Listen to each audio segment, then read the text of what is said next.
BJP Karnataka Congress के अध्यक्ष और deputy CM DK Shivakumar की घेराबंदी की कोशिश में जुटी हुई है, क्योंकि डीके की सक्रियता के चलते बीजेपी के प्लान बार बार फेल हो रहे हैं। डीके शिव कुमार को कांग्रेस का संकट मोचन भी कहा जाता है। बीजेपी ने कांग्रेस के इस नेता को अपने पाले में लाने की पूरी कोशिश की थी और इसके लिए ईडी का भी इस्तेमाल हुआ। डीके शिव कुमार के खिलाफ 2018 में मनी लॉन्ड्रिंग का केस दर्ज हुआ था और इसमें उनसे पूछताछ भी की गई थी। यही नहीं, 2018 में ईडी ने अरेस्ट भी कर लिया था, लेकिन दिल्ली हाईकोर्ट के आदेश पर वे बाहर आए थे।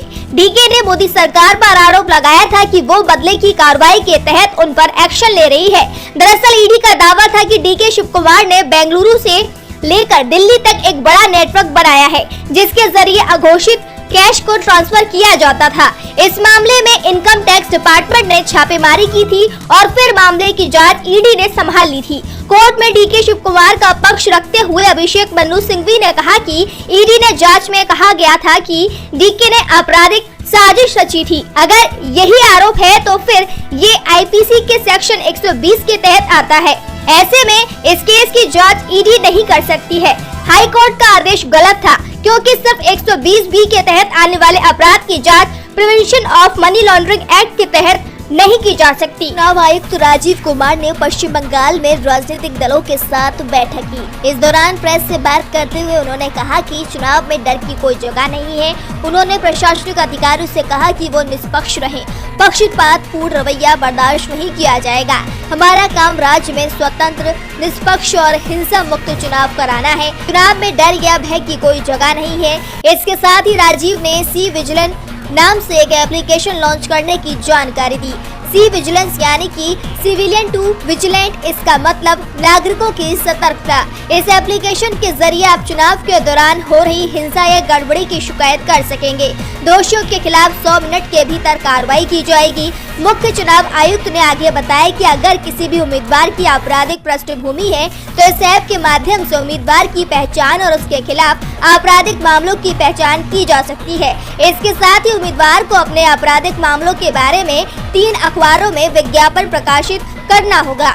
राजनीतिक पार्टियों को भी अपनी वेबसाइट और अखबारों के जरिए ऐसा करना पड़ेगा। साथ ही कुछ मतदान ऐसे भी होंगे जिसका संचालन केवल महिलाएं ही करेंगी। उन निर्वाचन केंद्रों पर महिला सुरक्षा बलों की तैनाती भी की जाएगी। बता दें कि राज्य में लोकसभा चुनाव की तैयारियों का जायजा लेने के लिए निर्वाचन आयोग की टीम ने राजनीतिक दलों के प्रतिनिधियों से मुलाकात की थी।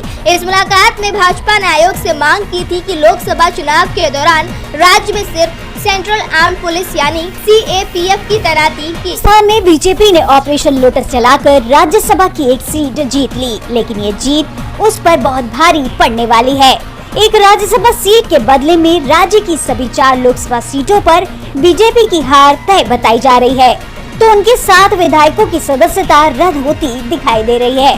विधानसभा में नेता प्रतिपक्ष जयराम ठाकुर ने दावा किया है कि 28 फरवरी को विधानसभा में हंगामे के नाम पर बीजेपी के 7 विधायकों की सदस्यता को रद्द किया जा सकता है। कांग्रेस सरकार इस कोशिश में है कि बीजेपी विधायकों की सदस्यता रद्द कर दी जाए, इसलिए अचानक ही विधानसभा प्रिविलेज कमेटी बना दी गई और इसकी बैठक भी हो गई। अब बीजेपी के 7 विधायकों को नोटिस देने की तैयारी चल रही है। प्रिविलेज कमेटी ने फोन करके 10 दिन के अंदर विधायकों को जवाब देने को कहा है। 14 मार्च तक का समय इसके लिए उनके पास है।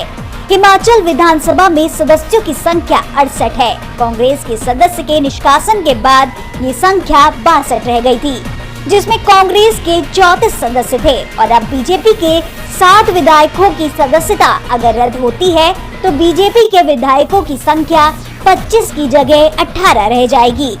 बीजेपी जहां नोटिस पर सवाल उठा रही है, तो वहीं कांग्रेस ने कहा है कि जो भी फैसला होगा वो कानून के